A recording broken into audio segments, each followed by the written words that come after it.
Pas le rendez-vous d'actualité, il s'agit du professeur Mveyondo Bonaventure, délégué général à l'Institut d'Afrique. Professeur, bonsoir. Bonsoir madame. Alors vous êtes là pour nous parler d'un symposium, le symposium de Libreville. De quoi s'agit-il exactement? Eh bien c'est un symposium que nous organisons demain. L'Institut d'Afrique a mis en place un outil qui est un observatoire des compétences de l'emploi. Pourquoi? Parce que dans beaucoup de nos pays, nous rencontrons le problème le plus crucial aujourd'hui, c'est le problème de l'inadéquation formation-emploi. Alors à qui est-il destiné ce symposium? C'est un séminaire qui est destiné bien sûr aux responsables des structures publiques, aux responsables des formations, les universités, toutes les structures qui forment des étudiants, mais aussi bien sûr aux entreprises.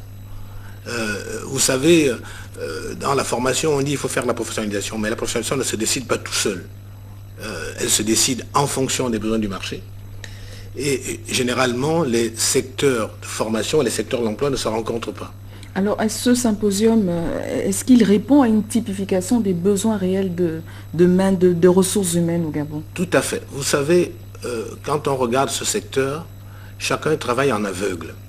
Et en général, même les entreprises ne savent pas toujours, à quelques mois, voire à un an près, quels vont être leurs besoins en recrutement. Or, toute cette situation crée une certaine forme de frilosité. Donc il faut rassurer les parents, il faut rassurer les étudiants, il faut rassurer les pouvoirs publics en disant qu'il y a désormais un outil scientifique élaboré par les meilleurs chercheurs dans ces domaines qui permet de prévoir, un peu comme la météo, de dire la météo des emplois.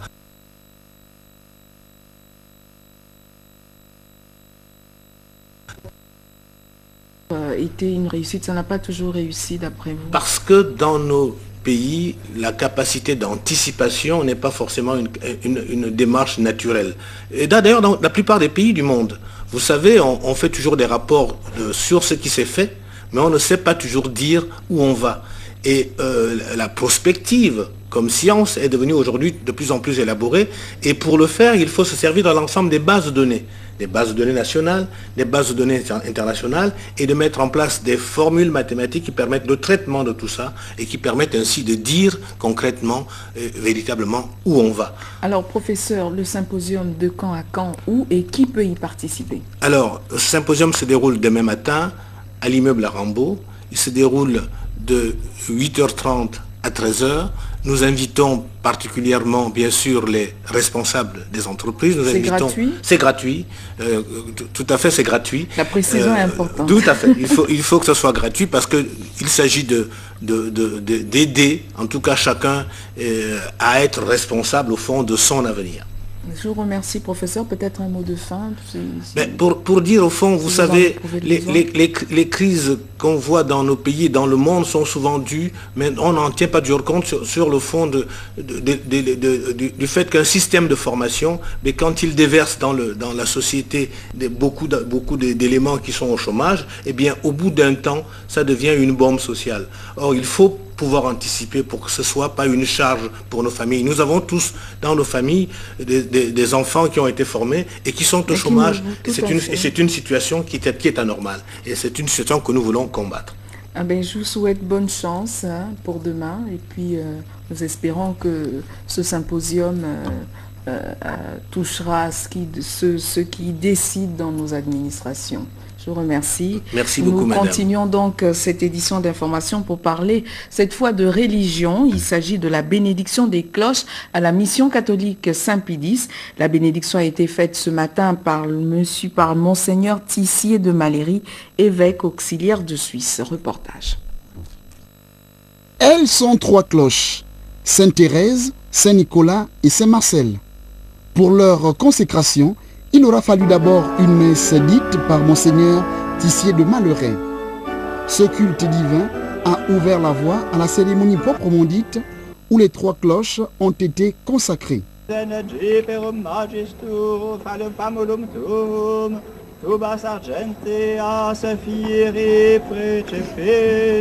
Les parrains et marraines de ces cloches n'ont pas manqué de faire retentir ce symbole de la foi catholique, d'après le supérieur de la mission Saint-Pédis, le père Prudent Balou. Dans la liturgie catholique, les cloches sont là pour appeler donc les chrétiens à la prière, à adorer Dieu.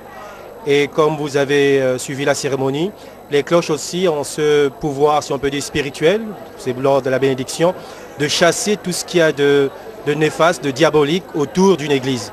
C'est entendu, les cloches ne mettront pas à mal le bon voisinage. On espère ne pas perturber l'ordre des voisins, mais j'allais dire, c'est étudié de telle sorte, nous espérons, ne pas perturber l'ordre des voisins. Si c'est le cas, il y a tout ce qu'il faut pour pouvoir régler un peu la puissance de la sonorité d'une cloche, parce que ces cloches sont dirigées de façon électrique.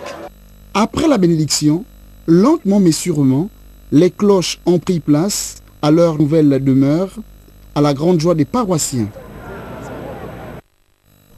Nous sommes dimanche, nous parlons toujours de religion pour parler de l'Église catholique qui célèbre aujourd'hui la Sainte Trinité à la paroisse Marie des Anges de Vendo. C'était le moment choisi pour de nombreux fidèles de goûter pour la première fois au corps du Christ. Une chrétienne du dimanche, Stevie Oyan, Stevie Oyan, Oyan Mesu et Yvette Okosa nous font le compte rendu. Membre du Christ dans son Église est le vœu cher à tous ceux qui aspirent à la vie éternelle. En ce jour de Sainte Trinité, nombreux sont ceux qui ont répondu à l'appel du Christ Sauveur en recevant le sacrement de la première communion. Et pour cette occasion solennelle, c'est dans l'Évangile de Saint Jean, chapitre 16, versets 12 à 15, que le Père Christ a puisé son Évangile. Quand il viendra, lui, l'Esprit de vérité, il vous guidera vers la vérité tout entière. En effet, ce qu'il dira ne viendra pas de lui-même. Il redira tout ce qu'il aura entendu. Et ce qui va venir, il vous le fera connaître. Le cérémonial qui s'en est suivi a scellé l'engagement des nouveaux chrétiens. Au moment où ils ont accepté de naître de nouveau et de suivre Christ, un commandement leur a été particulièrement rappelé. Le 4e des 10, tu aimeras ton prochain comme toi-même, tu honoreras ton père et ta mère. Il est bon d'être en Christ, car celui qui a le Père, le Fils et le Saint-Esprit n'a rien à craindre des hommes.